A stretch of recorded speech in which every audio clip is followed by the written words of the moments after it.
Congratulations, of course, to ZeMKI and to Andreas and his brilliant team on this wonderful anniversary. And 20 years of growth and scholarly achievement. That's amazing. That's truly amazing. But so much has happened in the past 20 years.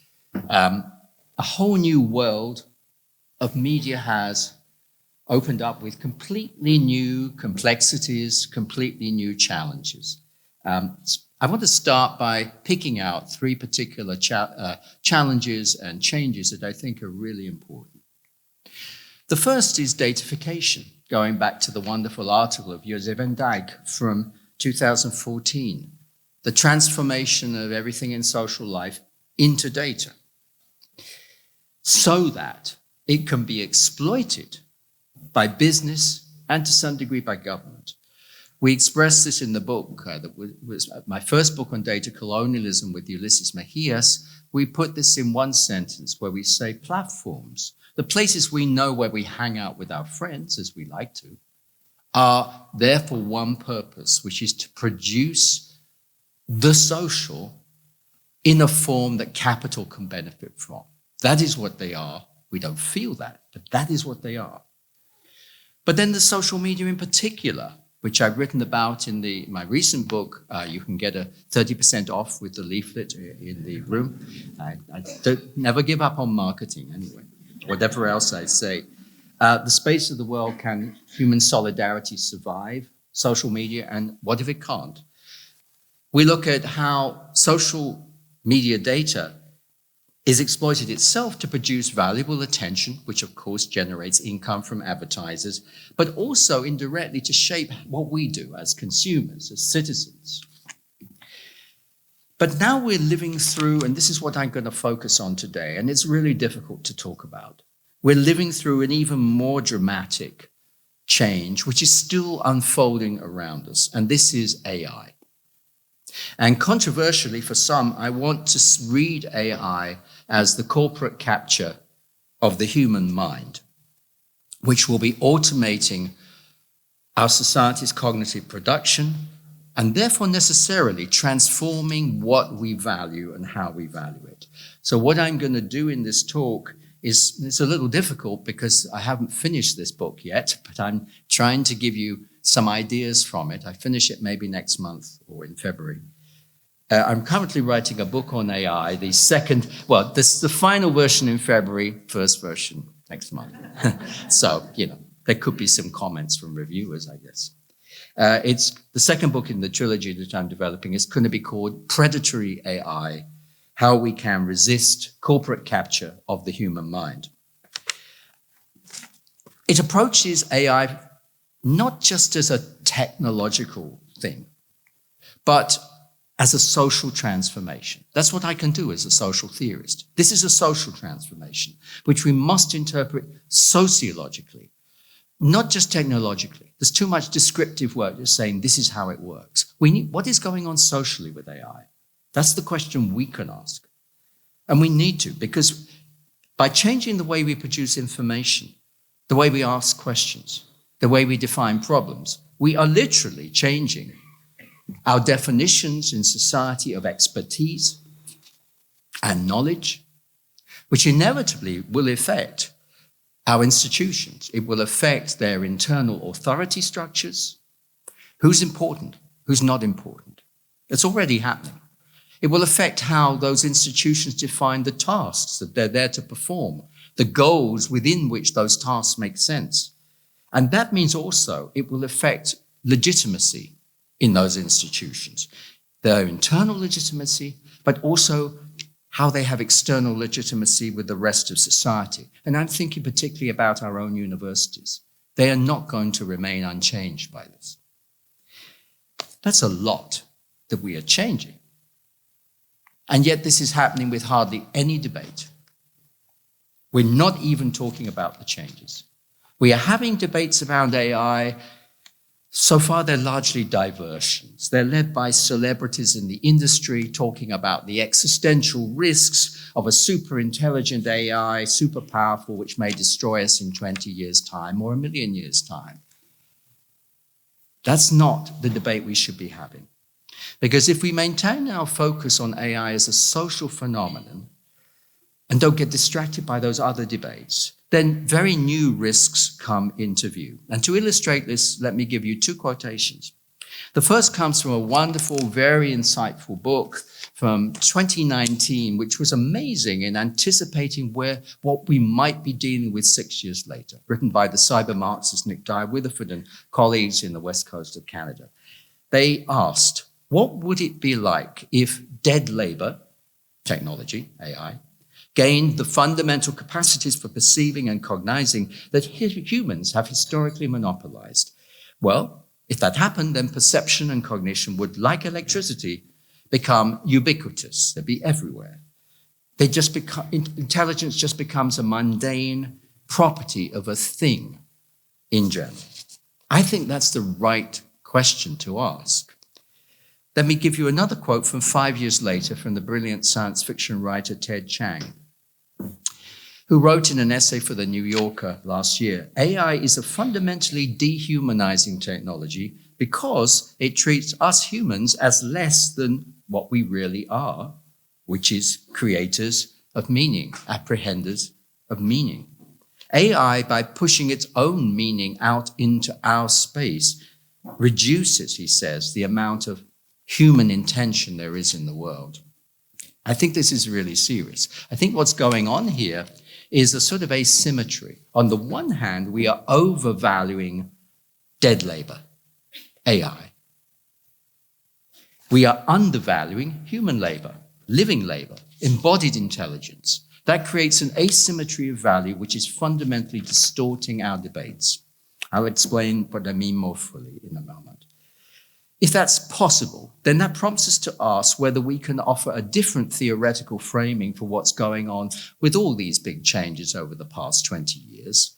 And I believe we can, because this transformation that I've just summarized, social life, social space, and now cognitive production through AI, I argue is best understood as a process of expanding economic extraction and deepening social reconfiguration, which we can link, of course, to the development of capitalism, but through my work, I would insist that also means to the development of colonialism too, because you cannot separate colonialism from capitalism.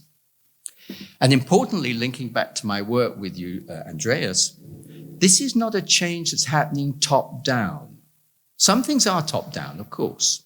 Big guys say what they want. But we are part of this change too. So it's not like Zuboff says this is a coup from above. No, this is a change that everyone in this room is involved in as a human user of these technologies. As we interact with these technologies, we contribute to this transformation. Because what's going on here is what Norbert Elias called an order based on interaction. And specifically, I would argue in this case, is a social order of capture, which is both capitalist and colonial style, and it can be understood in a continuity with Norbert Elias's work on order, as Andres and I have been doing for 10 years. So saying that AI is an order of capture is completely consistent with the approach to big data that I've been taking for this past decade with Ulises Mejias, who's Mexican but based in the US. But let me unpack a little bit more what it means in relation to AI. It means that we see clearly that AI models don't just take what Zuboff says social media took, which is surveillance assets. They're important. It takes everything, all human communication and creativity. Think of that song you wrote 10 years ago and you're so proud you put it on the internet. That was when exactly you were not under surveillance. You were showing it to the world, but it's still your song. And that is being taken by AI. It doesn't matter whether it's under surveillance or not. So I don't think Zuboff's model helps us understand this. This is something much bigger. It is a total order of capture. And there is only one historical phenomenon in history that helps us think about that, which is colonialism, which was a total order of capture. That means that when we in particular use Gen AI, but this is just one example of a wider thing, we take part in what Ulises and I call in DataGrab, data territories. They're not land, they're created through the writing of code and software, but they create spaces which are designed exactly so that data can be continuously extracted from them. But that is also what Facebook is. And last week I published with Charles Magalhaes a piece on the early Facebook patents, which shows exactly how they created a data territory in Facebook 20 years ago. If this is true, if it's possible to see AI as a form of extraction, we also have to surely see it as a knowledge enterprise. One of the first people to think about AI and computing in a decolonial way was the computer scientist Paul Durisch in an amazing piece from 2012, where he talked about that colonialism was always a knowledge enterprise as well as taking of land. Well, AI is certainly a knowledge enterprise, and it's one also that imposes a particular version of rationality over others. It overrides older ways of doing things. That's exactly what the decolonial theorist Aníbal Quijano, in an essay from 30 years ago, called coloniality. The way of thinking that says, that's ours. We own science in the West. We know how things are. You just need to get out of the way. And that is exactly what's happening with AI. This is a colonial move. And therefore, it's a very unequal one. It's a move through which specific elites, mainly white and male, many of them living in Silicon Valley, and I'm sitting in front of someone who's talked to many of them, Andreas Hepp, done amazing field work. These are specific elites who are using this to govern the way we produce knowledge in societies in a way that I would call colonial, but I'm drawing also on the Mexican scholar Paulo Ricaurte. The paradox is that AI does not produce knowledge at all. It produces statistical predictions. It's we humans who make AI into knowledge. We're doing the social construction, which is a very deep irony. We are socially constructing AI as knowledge. It isn't knowledge. It's mathematical prediction of possibility of starting points for knowledge, which is very, very different. That's not just me saying that we socially construct AI. That same point was made in the brilliant paper, which you may know, called On the Dangers of Stochastic Parrots by Timnit Gebru and Emily Bender, which led to Timnit Gebru being sacked from Google in 2018. So our interactions with AI, from a technical point of view, also extend the capture, they extend the large language models, and they take it deep into our cognitive domain because they draw into the large language model how we ask questions, how we generate ideas, how we get our content produced, how we redefine our goals. Many people are using AI today, particularly young people, for life management. We are drawing AI deep into our cognitive process. And as a result, I fear we are locking in a certain type of commercial AI use as a core skill in a new work and life process which is accelerated. Think about AI slop. I don't know what you call it in German. Do you have this phrase, AI slop? It's bad AI stuff, bad images, bad content produced synthetically from AI, right? The paradox is that this is coming because AI is not being regulated sufficiently at the moment. The paradox is that tech workers are often having to correct bad code produced by AI. Creative workers are having to improve bad images produced by AI. That's AI slop, creating more work for human workers, but on the terms set already by AI. Deeply paradoxical. If you're interested, read the wonderful Substack by Brian Merchant, American novelist and journalist, called Blood in the Machine. There's some extraordinary testimony from workers about what AI really means. But you might still be thinking, well, I like using AI.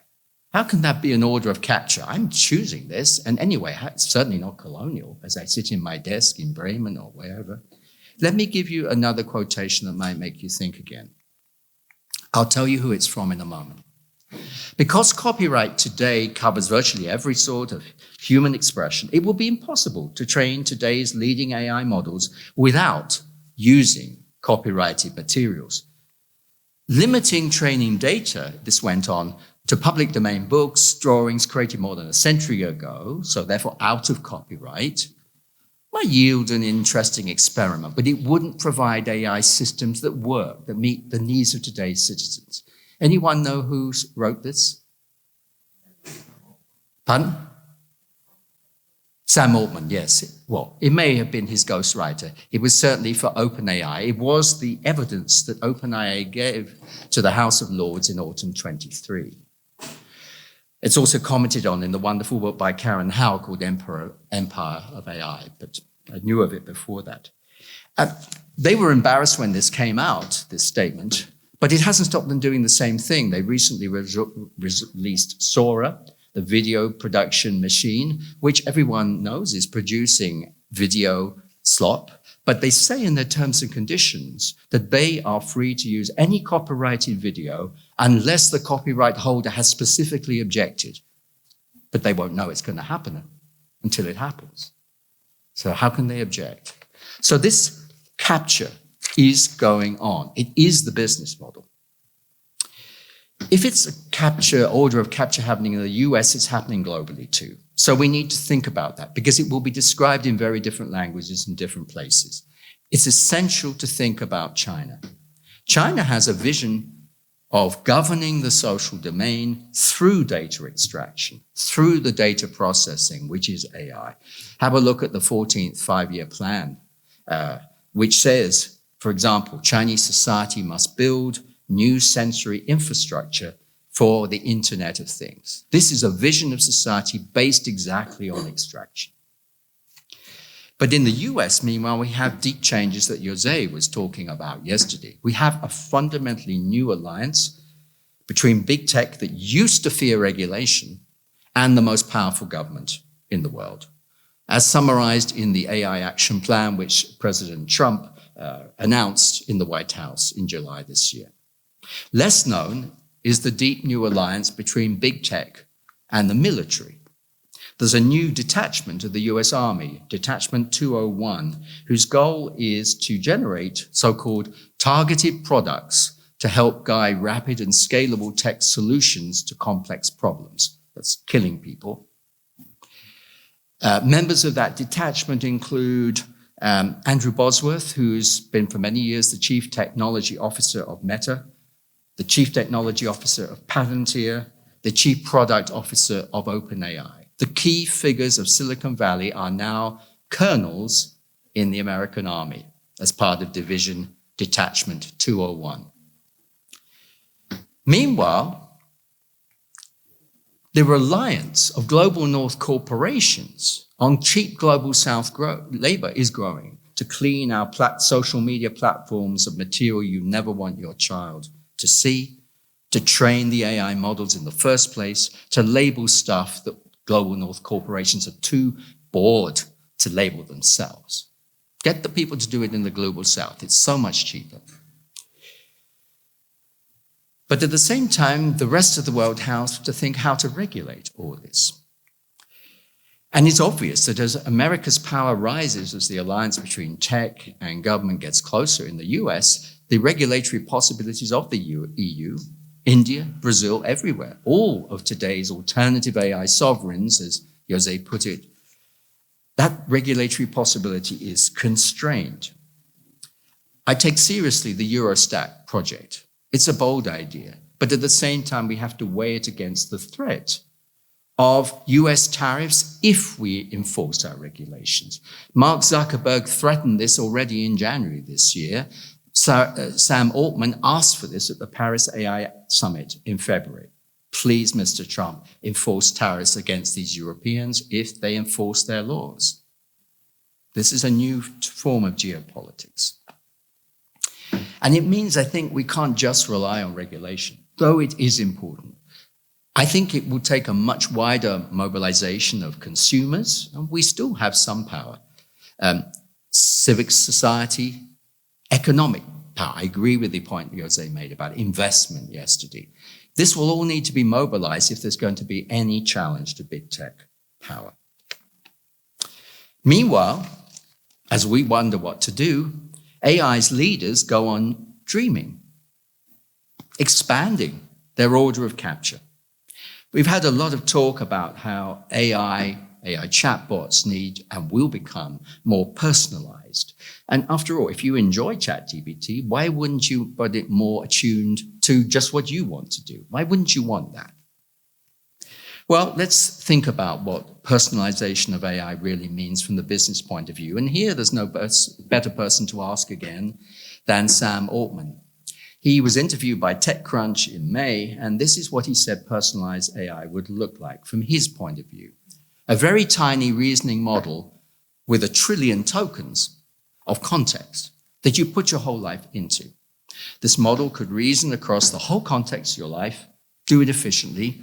Every conversation you've ever had in your life, every book you've ever read, every email you've ever read, everything you've ever looked at is there. So looked at, I think he's assuming we're wearing either metaverse glasses, which he gets access to, or maybe a new OpenAI glass, which isn't yet invented. Who knows?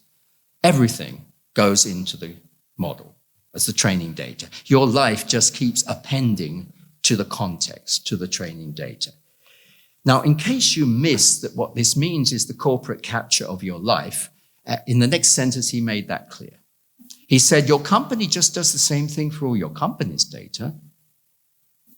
So this is saying that what you used to call your life is now simply and more efficiently an input, a training data for an AI model that therefore needs to be efficiently rationalized according to corporate principles, just as corporate data rightly is. To recap so far, I think there are really big changes that have been going on, profound changes in the past 20 years, in technology, in society, and in individual lives. And they represent a profound and accelerating capture of human life, and therefore a fundamental change in the communications field. So that raises the question, how do we make sense of this in the communications field, which is what I'll talk about for the rest of the lecture. I think a good starting point, and this is slightly different from José's emphasis yesterday, is to study exactly what corporations say, their discourse. Let me give you an example of some of the things I think we need to look out for that are a bit worrying. We can see that AI discourse often encourages us to become close to chatbots. They're made so that we come close to them. We treat them emotionally. We feel conviviality with them. While at the same time, we could argue undermining our conviviality with humans. Remember that book from 1972, Tools for Conviviality by Illich? Well, it's almost now the reverse. I think it's quite possible that people are spending more time hanging out with their co-pilot than they hang out with their best friends. That's interesting.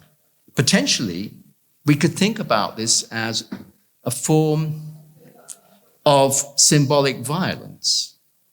And here I want to draw back on the anthropologist and sociologist Pierre Bourdieu, who wrote so powerfully about symbolic violence. Originally, again, half a century ago, he made a fundamental point, sorry, moved too far, that in the symbolic domain, which AI is, takeovers of force, taking things, taking resources, appear as something very simple and harmless, a takeover of form. When you noticed this year that as part of your Microsoft Word program, Copilot kept popping up, that was just a takeover of form, but actually it's its starting point of a potential takeover by force. It is an exercise in symbolic violence. And if that's true, that raises the question about the sort of struggle that is going on today. Bourdieu also wrote about the struggle everywhere in societies for the monopoly, the control of legitimate symbolic violence. The symbolic violence that's just cool, that's okay. That's the core battle for Bourdieu in every society. But today it's unfolding across our workplaces, in our leisure, everywhere. And that's true even if some workers welcome aspects of AI, which they do, and even if many welcome all of AI, and they do. There's still a struggle going on about who controls that process. That means it's to underline it's very important to study corporate discourse. This is why I see the ZeMKI-led communicative AI program as so important, because it's systematically tracking corporate discourse around AI. We also, and I'm sure the program will do this too, we also need to study how this digital transformation is changing everyday life. It's changing the conditions, the forms of everyday life. We tend to think we are agreeing to this. I don't think we can assume that everyone is consenting to this. There's lots of evidence that people are deeply worried about AI and deeply worried about the world we're entering into. One survey from the UK is very striking. In a survey this year, 46%, almost a majority, of 16 to 21-year-olds said they would rather grow up in a world without the internet. A world without the internet? It's not on the table. But the fact that nearly a majority in Britain want it is a sign there is not consent. There's very deep dissent with where we're going. We must not forget that as we do our empirical work.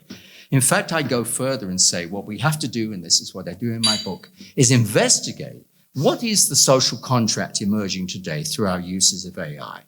And by social contract, I don't mean the political theory fiction of a contract at the beginning of time where we all got together and say, yeah, let's be governed in this territory, which never happened, but we need to imagine it. No, I'm talking about the real social contract that we're entering in today as we change our habits, our norms, our practices around AI. There is a contract being built. The question is today's corporate-dominated contract the right one? Or to put it more practically, where are we drawing the boundaries between appropriate use of AI and inappropriate use? Do we even know how to draw that boundary? And even if we do, which I doubt, how can we change who has power over that boundary? Who's influencing this? Do we have influence? Or is it that sense of urgency, you must all keep up with AI, that's dominating corporations who sell us the products, is dominating governments, and is dominating the leadership of so many institutions, including universities? Isn't that what's influencing the terms in which we're accepting AI, rather than what we think? We start to see new issues when we pose things in terms of the social contract that's emerging. We start to see there could be an emerging conflict between deep business values, which drive the AI products, which are valid in their own terms, and human values, community values. I'm trying to investigate that in the book in the language being used in 3 areas of cognitive production, which are fundamental to life. The workplace everywhere, every sort of workplace, creative work, and of course, education. I can answer questions on that later if you're interested. And that leads me to suggest that the real existential threat from AI today is nothing to do with some future super powerful AI. It's to do with the choices we're making right now, the social contract we're accepting right now, because potentially it's one that will very soon alienate us from our own human intelligence. And here I'm drawing from, for example, educational psychologists. People from Oxford University recently reported that kids who use ChatGPT at school are losing their skills. They're not remembering what they do. There's a de-skilling going on. What if that de-skilling spreads from schools to become general across society? If so, how will we even know that we've lost our way? Is this, recalling Paulo Freire's great concept from the 70s, conscientization, is this the reverse, a deconscientization that we're choosing? But I acknowledge it's pretty hard to make sense of what's going on. This is not easy. It keeps me awake at night. I just want to mention, therefore, 2 positions that I think really get it wrong, to distinguish where I stand. And I'm being open about people who would strongly criticize everything I've just said. I disagree with them, but I want to be open. This is the battle we're having. The first comes from a really interesting recent book by Leif Weatherby, who's a German language specialist, called Language Machines, came out last year with Minnesota Press. He argues we have to accept large language models because they really are contributing to the production of meaning in our society. But they're doing it without intelligence. They're not cognitive. They don't even have an intention to communicate. And he very firmly rejects the idea of what I'm saying, which is that we somehow should say no to this. We should stop this. Because on the contrary, that, he said, will be to give up on what we learnt from post-structuralism. Let me quote him. It will be a sort of remainder humanism, he said, a sort of desperate last gesture to hold on to the human, to say LLMs don't make language the way that we make language. They don't have meaning in the way we have meaning. That's a backward way of thinking, he says. It relies on a sort of policing of the word language, which is incoherent. Remainder humanism, which is what I'm guilty of, is a tendency to backslide from the atheistic anti-humanism that is the core property of post-structuralism, rather than doing what we should do, which is cleave theoretically to the present. I get with the program, see what's really going on. Humanism is irrelevant. Post-structuralism wins. Actually, I think I'd choose humanism over post-structuralism, if I'm honest. I wouldn't have said that 20 years ago, but I'm pretty clear where I stand now. So I think this is a problematic position. It seems cool, it seems very radical. It's deeply problematic. Let me give you another position that's less extreme, but is more subtle and I think even more dangerous. It comes from American social scientists recently, Henry Farrell and colleagues, a paper in Science, where they argue that AI is the next stage of cultural expansion. It has its weaknesses, yes, but it's basically a new type of cultural and social technology, rather like the measure of gross domestic product, which is a bit distorting, but it still tells us something about the economy, or even the pricing mechanism in a market. It's distorting, but somehow it gives us a sense of what's going on in the economy. They argue it's like that. I think this is fundamentally wrong. If they're right, then it means we have to accept this, because this is just culture, and it's rather cool, and it's rather useful. I think it's fundamentally wrong, though, because the way that we're using AI is nothing like the way we use the gross domestic product. When I think about gross domestic product, I don't think that's going to tell me everything that's going on in the British economy. In fact, I know it's not. I know it's not. But when, for example, I use AI, and this is a study at LSE, for example, to summarize the notes of social workers. An LSE researcher found there was a hidden bias which meant that men were always going to get more care than women because of a bias built into the model, because the model only predicts from the past. It can't make a decision in the present. It isn't in any present.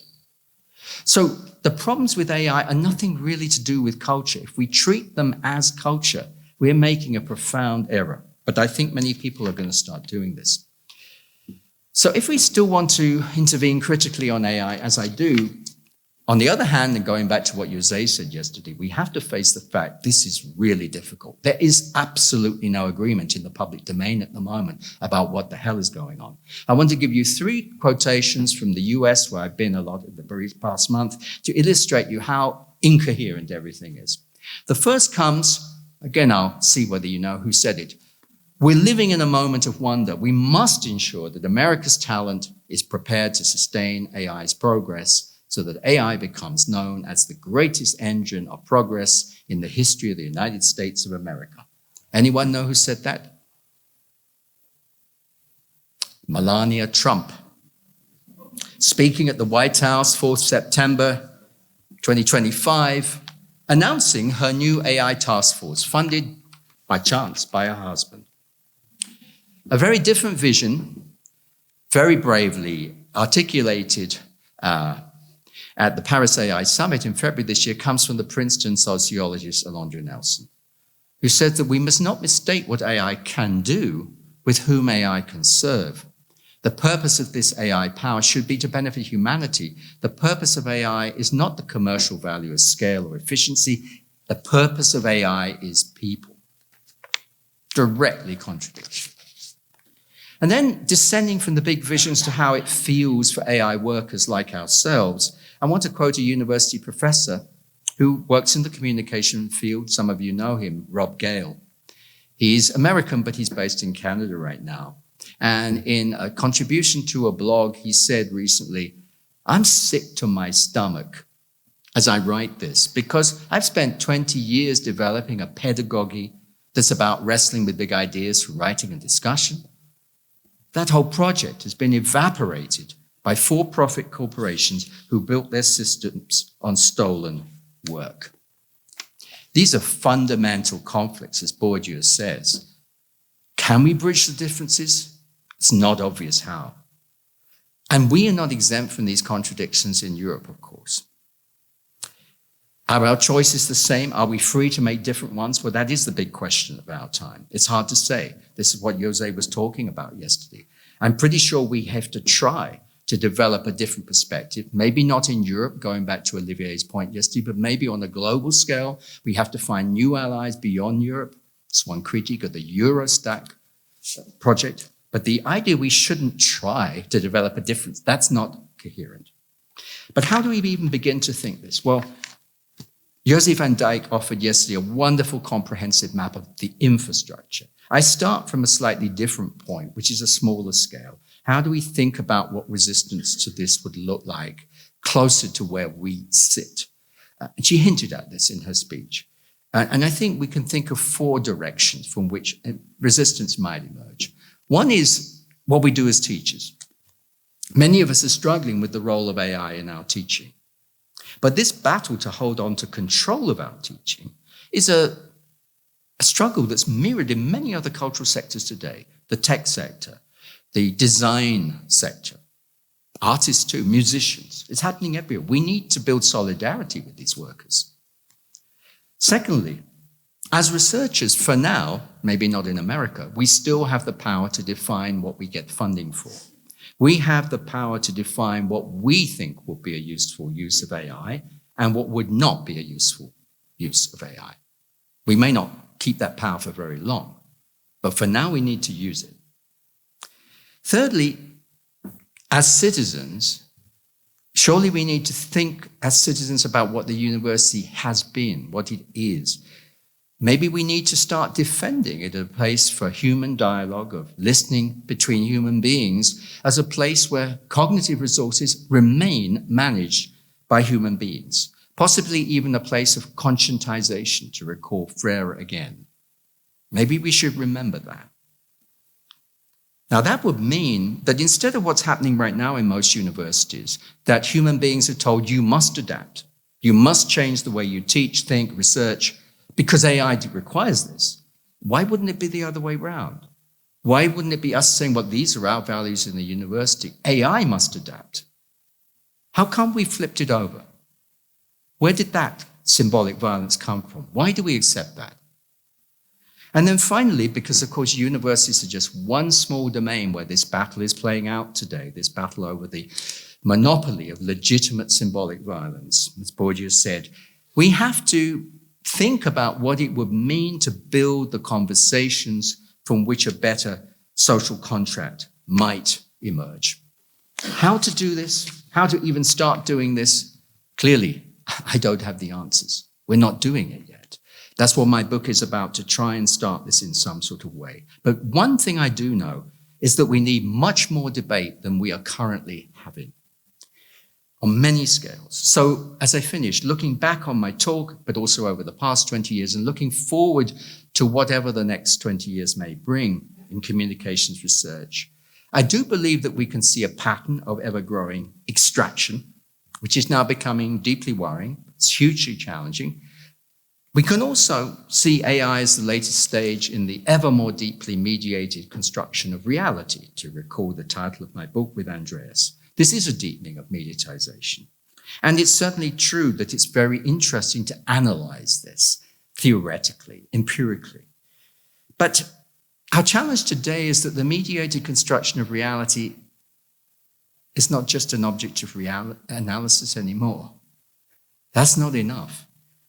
It is increasingly a site of social struggle and resistance. And if we're honest, rather than self-deluding, it's a struggle whose scale, whose parameters, we are only very slowly starting to understand. This is such a profound change. We are not even waking up to it yet. So let me leave you with one final quotation, which comes from a famous paper written by the great mathematician and computer scientist Norbert Wiener from 1960, where in a paper on some moral and technical consequences of automation, he said in the final sentence, "We must always exert the full strength of our imagination to examine where the full use of our new modalities, i.e. AI as it's maximalized, is going to lead us." We have to think about where we're going with our maximum effort. Are we doing that yet? I really don't think so. But ZeMKI, I believe, will be the perfect place for that exercise of critical imagination over the next 20 years. So that is why it's an honor to stand with you here today. Thank you for listening.